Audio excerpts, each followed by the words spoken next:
이 강좌를 진행하는 시점에서 2024년 농금원의 이론서가 아직 공지되지 않았습니다. 따라서 본 강좌는 2023년 말 현재 약관과 과거 이론서를 기준으로 진행을 합니다.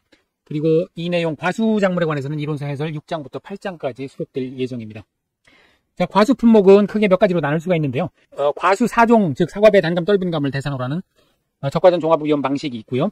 그 다음에 그 복분자 무화과, 감귤, 온주밀감, 오디를 대상으로 하는 과실손해 방식이 있습니다.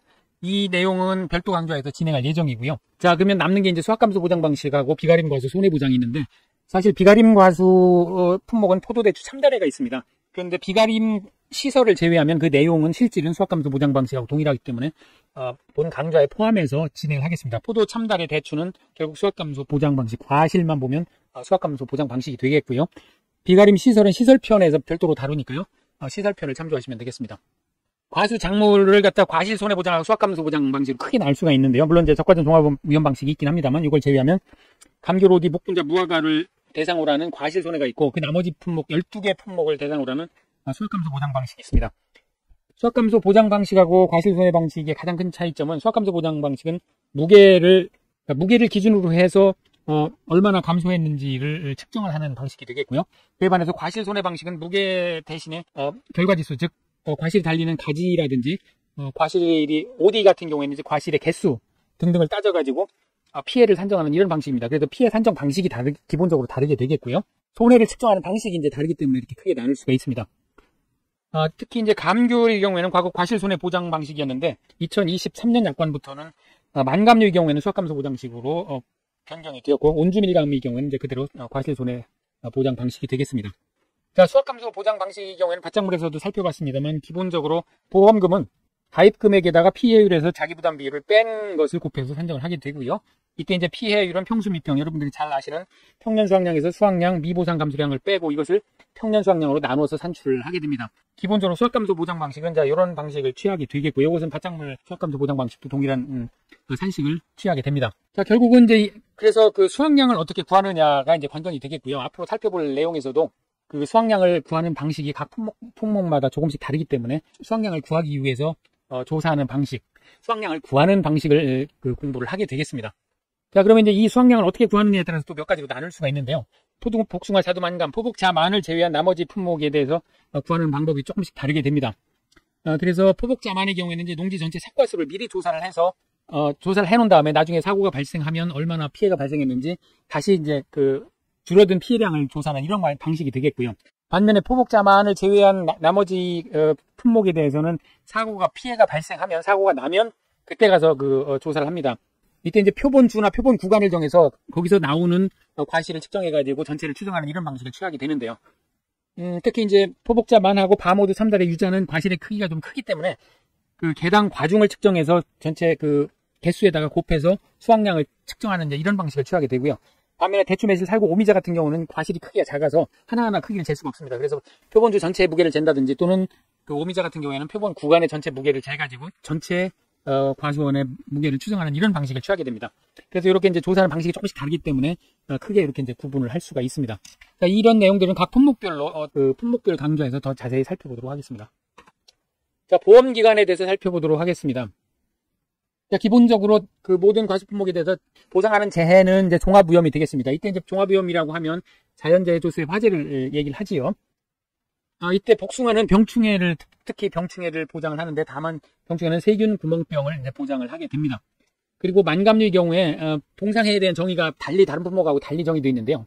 종합위험에서 동상해라고 하면 서리 또는 기온의 하강으로 인해서 농작물들이 얼어서 발생하는 피해, 이렇게 이제 포괄적으로 정의되어 있는데, 만감류의 경우에는 12월 21일 이후하고 제주도 지역에서 발생했느냐, 다른 지역에서 발생했느냐에 따라서 영하 3도 이하로 6시간 이상 또는 0도 이하로 48시간 이상 지속돼서 발생하는 피해, 이런 식으로 이제 정의가 세분화되어 있습니다. 이런 점이 조금 다른 내용은 만감류 편에서 더 자세히 살펴보도록 하겠습니다. 자, 대상 재해는 그렇고요. 그 다음에 보장 개시는 일반적으로 계약 체결 24시부터 보장이 개시가 됩니다. 그런데 이제 밤과 호두의 경우에는 이제 발화기를 보장 개시로 하고요. 대추의 경우는 신초 발화기, 참다래의 경우에는 꽃눈 분화기로 보장 개시가 되겠습니다. 이 내용 잠깐 살펴보고 오도록 하겠습니다. 종료는 수확기 보장 종료 시점까지를 보장 종료로 합니다. 그런데 이제 유자의 경우에는 유독 수확 개시 시점을 보장 종료를 합니다. 그러니까 수확 개시가 된 다음에 일정 기간 수확을 하겠죠. 근데 이제 이때는 수확을 보장을 안 해준다 이제 이런 의미가 듭니다. 이제 그 이유는 유자의 경우에는 수확이 가능한 시점부터 그 부피과라고 그래가지고 들뜨는 이런 현상이 발생합니다. 그래서 이 수확이 늦어지면 부피과가 발생을 해가지고 상품성이 떨어지기 때문에 그때는 이제 보장을 안 해주겠다 이런 의미가 되겠습니다. 그런데 이제 각 품목마다 그 보장 한계가 있습니다. 수확기 종료 시점이라서 무한정 보장해주는 건 아니고요. 어떤 품목은 이제 이듬해 10월 10일, 그 다음에 자두 같은 경우 9월 30일, 또는 뭐 첨단의 11월 30일 등등 해가지고 이렇게 이제 보장 한계가 있고요. 그 다음에 밤, 호두, 대추의 경우에는 이제 판매 개시 연도 10월, 9월 이렇게 이제 그 보장 한계일이 설정이 되어 있습니다. 자, 이건 이제 가입 시기 때문에 판매 개시 연도냐, 이듬해냐 이렇게 결정이 되는데요. 자, 4월에 가입을 하는 밤, 호두, 대추의 경우에는 이제 판매 개시 연도 그 해 수확을 하게 되기 때문에 각각 판매 개시 연도에 10월 또는 이제 9월이 보장 한계일이 되겠고요. 나머지 품목은 11월에 가입을 합니다. 11월에 가입을 하기 때문에 이듬해에 수확이 거의 마무리되는 이제 7월, 9월, 뭐 10월 이런 날짜가 이제 보장 한계일이 되겠습니다. 매실살구는 봄에 일찍 수확을 하죠. 그래서 이제 7월 달이 보장 한계일이 되겠고요. 다른 품목 같은 경우에는 이제 10월, 9월, 10월, 11월이 되겠습니다. 자, 만감류의 경우에는 이제 시설 재배하는 4가지 품목, 천혜향, 레드향, 한라봉, 황금향이 되겠고요. 그리고 그 참달의 경우에는 특히 그게 보험의 목적물이 이듬해에 맺은 참달의 과실이 됩니다. 즉 6월에 가입을 하긴 하지만 가입할 때 보험 대상이 그 다음에 맺은 참달의 과실로 이게 그러니까 이듬해 11월 31일까지라고 돼 있죠. 그러니까 거의 1년 6개월이 보험 기간이 되겠습니다. 좀 특이하지요. 그리고 이제 비가림 시설의 경우에는 참달의 비가림 시설의 경우에 6월에 가입하기 때문에 보장 개시가 계약체를 24시면서 보장 종료는 이듬해 6월 30일 되겠습니다. 그러니까 비가림 시설은 1년이 되고 과실은 1년 6개월이 되는 이제 이런 품목이 되겠습니다. 자, 이 이제 보장 한계라든지 이런 걸 다 외워야 되느냐 이렇게 질문하신 분들이 계신데 기출 문제 살펴보겠습니다만 이게 가끔 괄호 넣기가 나옵니다. 그래서 이것도 꼼꼼히 살펴봐야 득점을 할 수가 있겠습니다. 자, 지금 수확감소 보장 방식 보고 있습니다만 과실 손해 보장도 잠깐 살펴보고 넘어가겠습니다. 과실 손해는 이제 감귤의 경우에 온주밀감 OD가 있고요. 수확전 종합위험이라고 해서 수확 개시 전과 후로 나눠서 대상 재해가 보장하는 대상 재해가 다른 이런 그 품목이 폭분자 무화과가 있습니다. 그래서 이 품목은 수확전 종합위험이라고 이렇게 그 이름을 붙이고요. 수확 개시 전에는 종합위험을 보장하지만 수확 개시 후에는 특정 위험을 보장을 하게 됩니다. 그래서 자, 과실 손해와 수확전 종합위험 품목이 있고요. 그 다음에 이제 특약이 있습니다. 특약이 감귤의 경우에는 이제 온주밀감의 경우에는 나중에 살펴볼 테니까 요거를 제외하게 되면 포도, 복숭아, 자두, 매실살구, 유자가 있고요. 요거는 11월에 가입하기 때문에 1년 동안 보장을 해줍니다. 그래서 보장 개시가 12월 1일에서 이듬해 11월 30일까지 1년을 하게 되고요. 참달의 경우에는 6월에 가입한다고 그랬죠. 그래서 이것도 역시 1년인데 7월 1일부터 이듬해 6월 30일까지 보장을 하게 되고요. 감귤의 경우에 만감류, 온주밀감, 공이 5월에 가입을 하게 되는데 이것도 1년을 보장합니다. 그래서 계약체일 24시부터 다음에 이듬해 4월 30일까지 1년을 보장을 하게 됩니다. 그리고 이제 수확량감소 추가 보장 품목이 있는데요. 포도, 복숭아, 감귤, 만감류는 수확량감소 추가 보장 특약에 가입하는 경우 이제 10% 피해율의 10%를 추가로 보장을 해주게 되고요. 그래서 이것은 포도, 복숭아의 경우에 11월에 가입해서 이듬해 10월 10일까지 수확기 종료 시점인데 10월 10일까지 보장을 하게 되고요. 감귤의 경우, 만감류의 경우에는 5월에 가입을 해서 이듬해 2월 말일까지 보장을 하게 됩니다. 그 외에도 이제 조수의 부보장 특약, 호두의 경우에 이제 조수의 부보장 특약이 있고, 시설의 경우에 이제 이런 특약이 있는데, 이것은 시설편에서 더 자세히 살펴보겠고요. 그 다음에 이제 만감류의 그 수확기 이후 동상의 부보장 특약이 있는데, 이게 이제 개정 이론서에 실리는지 한번 살펴봐야 되겠습니다. 자, 보험금하고 자기부담 비율을 살펴보겠습니다. 보험금은 수확감소 보장의 경우에 이제 가피자, 보험 가입금액의 피해율 마이너스 자기부담 비율을 빼서 곱해서 산출을 하게 되고요. 피해율은 평수 및병, 평균 수확량에서 수확량 비보상 감소량을 빼고 평균 수확량으로 나눠서 산출하게 됩니다. 이것은 수확감소 보장 방식 품목 모두 공이 적용되는 내용이 되겠습니다. 그리고 이제 복숭아의 경우에 병충해 감수량, 병충해 그 세균 구멍병을 보장을 해주죠. 그래서 피해율 산정을 할 때 요게 이제 그 피해 수확량이 되죠. 평균 수확량에서 수확량 비보상 감소량을 빼면 피해 수확량이 되는데 여기에 피해 수확량이 병충해 감소량을 더해가지고 피해 수확량이 늘려서 피해율이 높아지는데 이런 결과가 됩니다. 그래서 피해율 산정할 때 병충해 감소량을 피해 수확량에 추가를 해서 산정을 하게 됩니다. 이 점이 복숭아의 경우에는 다르겠습니다. 그리고 수확량 감소 추가 보장의 경우에는 피해율이 10%를 추가로 보장을 해주게 됩니다. 이때 피해율은 이제 수확 감소 보장의 피해율과 동일을 하게 됩니다. 그래서 요거는 대상 품목이 이제 포도, 복숭아, 만감류가 되겠습니다. 그리고 나무손해보장 특약의 경우에는 보험가입금액의 피해율에서 자기부담 비율 5%를 빼서 적용을 하게 되겠고요. 여기에는 이제 포복자, 만하고 참달의 매실살구, 유자, 무화과가 대상 품목이 되겠습니다. 그리고 나무손해보장 특약의 피해율은 피해 주수, 보사된 나무 수를 실제 결과 주수로 나눠서 산출을 하게 됩니다. 자, 자기 부담 비율은 10%에서 40%까지 선택을 할 수 있는데요. 10%형은 최근 3년 연속 보험가입 과수원으로 3년간 수령보험금이 순보험료의 100% 이하. 15%형은 2년 연속 보험가입, 그 다음에 2년간 수령보험금이 순보험료 100% 이하인 경우에 선택 가능합니다. 이때 호주 살구 유자는 2, 3, 40%만 선택 가능한데 여기 2024년 이론서에도 변경될 가능성도 있으니까요. 그거는 이론서가 공지되면 다시 한번 확인을 해봐야 되겠습니다. 자, 보험 가입 금액을 보겠습니다. 과실의 경우에는 보험 가입 금액은 가입 수확량의 가입 가격을 곱해서 산정을 하게 됩니다. 이때 가입 수확량은 평년 수확량의 50에서 100% 사이에서 선택하도록 되어 있는데 이 이론서에는 이제 누락되어 있습니다. 과거 이론서 기준입니다.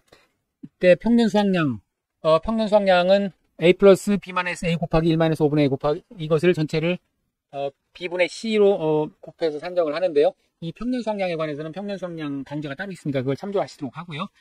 요약을 하자면 과거 5년간의 수확량 평균과 과거 5년간의 표준 수확량 평균으로 가중 평균을 해서 이제 평년 수확량을 구하게 됩니다. 이렇게 구한 것을 기준으로 해서 가입을 하게 되겠고요.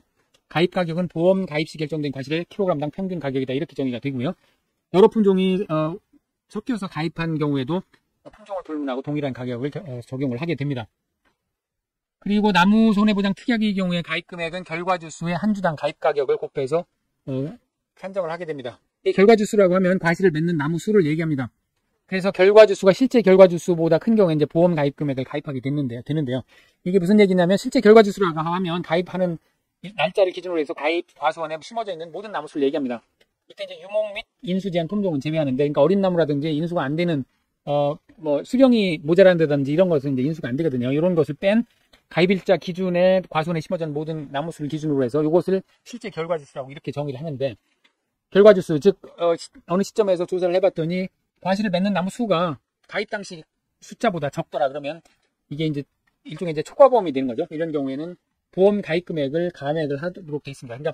그러니까 이제 실제 결과주수 즉 가입 일자에 100주가 예를 들어서 100주로 가입을 했는데 조사를 해보니까 90주밖에 없더라 그러면 100주로 가입해서 보상을 못 해주겠다 이제 이런 의미가 됩니다. 그래서 이 경우에 이제 90주로 보험 가입 금액을 감액한다 이런 뜻이 되겠습니다.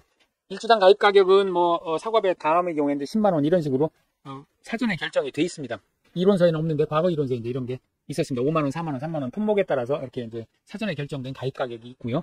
이것을 결과주수에 곱해서 보험 가입 금액을 결정하도록 돼 있습니다. 보험료는 밭장물편에서 자세히 살펴봤습니다만 순보험료하고 부가보험료로 나눌 수 있죠. 순보험료는 지급보험금의 재원이 되는 겁니다. 그러니까 이거 모아서 보험 사고가 발생했을 때 보험금을 주는 재원이 되는 겁니다. 그리고 이제 부가보험료는 이제 보험회사의 경비, 즉 보험계약 체결할 때 수수료주죠. 수수료라든지 회사 유지하는 경비, 그다음에 이제 관리하는 데 필요한 이제 경비에 충당하는 것이 이제 부가보험료가 되는데, 부가보험료는 정부에서 지원을 100% 해주고요. 순보험료는 품목에 따라 다릅니다만 기본적으로 50%를 정부에서 지원을 해주게 됩니다. 순보험료는 이제 보험 가입 금액의 요율과 할인 할증률을 곱해서 산출을 하고요. 부가보험료 역시 가입 금액의 부가보험료율과 할인 할증률을 적용을 합니다. 이때 이제 할인 할증률에는 부보장 특약 할인율, 손해율에 따른 할인 할증률, 방제시설 할인율 최대 30%를 적용을 하게 되죠. 손해율에 따른 할인 할증률은 마이너스 30%에서 50%까지 적용을 하게 됩니다. 방제시설 할인율은 이제 이론서를 참조를 하시면 되겠습니다. 보험료의 그 환급 기준이 있었죠. 보험료의 환급 기준에 이제 책임이 없는 사유로 무효, 효력상실 해지되는 경우, 그 다음에 책임 있는 사유로 무효, 임의 해지, 회사에 의한 취소 해지, 보험료 미납에 의한 효력상실, 고의 또는 중과실로 인한 무효인데 이런 경우 있었는데 밭장물편에서 더 자세히 살펴봤으니까요. 밭장물편을 참조하시면 되겠습니다. 그 이외에 특별약관, 보험가입지역, 가입기준, 제한 목적물, 보상하지 않는 손해, 이건 이론서나 이론서 해석, 기출문제가 어떤 유형으로 나오는지 살펴보도록 하겠습니다. 기출문제를 살펴보겠습니다. 8회 기출인데요. 수확감소 보장 방식 과수 품목에 해당하는 품목을 쓰라는 이런 문제입니다. 경작불능 조사를 실시하는 과수 품목을 물어보고 있습니다. 1번은 정답이 없음입니다. 이게 왜 그러냐면 경작불능 조사 실시하는 과수 품목에는 복분자가 있는데요. 복분자. 이 문제가 지금 수확감소 보장 방식의 과수 품목에 경작불능 조사하는 품목이 있느냐 이렇게 물어보고 있습니다. 이 복분자는 엄밀히는 수확 전 종합위험보장 과실 손해입니다. 그러니까 수확감소 보장 방식이 아니기 때문에 이제 없음이 정답입니다. 이게 논란이 돼가지고 결국은 복분자로 쓰나 없음으로 쓰나 모두 맞게 이렇게 채점이 됐다고 합니다. 그 다음에 이제 2번에 자독 품목에서 자기부담 비율 적용 기준을 각 비율별로 서술하라. 그러니까 이게 10%형은 3년 연속 가입에 손해율 100% 이하, 그 다음에 15%형은 2년 연속 보험 가입에 손해율 100% 이하, 그 다음에 2, 3, 40%는 제한 없음, 이제 이렇게 써야 되겠죠. 이런 문제가 출제가 됐었고요. 3번 5회 기출 문제인데요. 유자의 보험 기간 가운데 종기를 쓰는 문제, 이런 문제입니다. 유자 수확감소 보장, 나무 손해, 그 다음에 포도의 비가림 과수 손해 보장하고 나무 손해 보장 각각 쓰는데 이런 문제가 되겠는데요. 유자는 수확 개시 시점을 종기로 할 때 단 10월 31일을 초과할 수 없음. 그 다음에 이제 나무 손해는 11월 30일, 이듬해 11월 30일. 포도의 경우에는 수확기 종료 시점인데 단 10월 10일 초과할 수 없음. 역시 마찬가지로 나무 손해는 이듬해 10월 30일이 정답이 되겠습니다. 자, 5번입니다. 자, 오미자는 주간거리가 50cm 이상으로 과도하게 넓은 과수원은 인수제한이고, 포도는 3년 미만인 경우에 이제 인수제한이 되겠고요. 그 다음에 복분자는 수령 11년 이하 또는 11년 이상 포기로만 구성된 과수원은 인수제한이 되겠습니다. 이런 식으로 이제 인수제한 괄호 넣기가 종종 출제되고 있습니다. 자, 6번 6회 기출에서도 역시 그 과수분목 보험 기간을 이제 물어보는 이런 문제가 출제되겠습니다. 밤의 경우에 이제 보장 개시를 물어봤고, 보장 종료도 물어봤네요. 그 다음에 3달에도 이 경우에 보장 개시, 보장 종료. 그 다음에 대출의 경우인데 이렇게 물어보고 있습니다. 자, 밤의 경우에 이제 발화기인데, 판매 개시연도 10월 31일을 초과할 수 없죠, 보장 종료는. 그 다음에 3달의 경우에 이제 꽃눈 분화기인데, 보장 종료는 해당 꽃눈이 성장하여 맺은 과실이 수확기 종료 시점, 그러니까 이듬해 11월 31일을 초과할 수 없도록 그렇게 되어 있습니다. 대출의 경우는 이제 신초 발화기가 되겠죠. 자, 7번. 보상하는 손해, 보상하지 않는 손해를 이제 이렇게 물어보고 있습니다. 자두표로 물어보고 있고요. 자, 이것은 이제 보상하는 손해편을 보면은 자세히 나와 있으니까 그것을 보면은 알 수가 있는데, 여기서 5번의 경우에 이제 최대 순간 풍속 14m/s 미만의 바람으로 발생한 손해. 이게 자연재해, 종합위험 자연재해는 이제 포괄적으로 바람으로, 강한 바람 또는 돌풍으로 인해서 피해가 발생하면 이 풍속에 관계없이 보상을 해주기 때문에 이건 이제 보상하는 손해가 되겠습니다. 이제 이런 함정이 포함된 이제 이런 문제가 출제가 된 적이 있습니다. 그리고 이제 8번 같은 경우에 3달에 평년 수확량을 구하는 문제인데, 이거 평년 수확량 편에서 살펴봤었고요. 9번도 역시 마찬가지로 평년 수확량 산출식 쓰고, 그 다음에 구성요소 쓰는 문제, 이런 문제가 출제가 된 적이 있습니다. 그리고 이제 10번도 역시 이제 평년 수확량과 관련되는 문제인데요. 표준 수확량 70%를 과거 수확량 간주를 하고 평년 수확량 산출하는데 이런 문제가 있고, 그때 나무손해 보장하는 품목 2가지 써라. 그 가운데 나무손해 보장하는 품목이 몇 가지 있었죠? 거기에 해당되는 품목을 쓰는데 이런 문제가 출제가 된 적이 있습니다. 그 이외에 요거 이제 수확량 조사를 할 때 조사하는 방법에 관한 문제들, 그 다음에 보험금 구하는 문제, 이런 문제가 출제가 되고 있으니까 이건 각 품목들 강좌에서 더 자세히 살펴보도록 하겠습니다.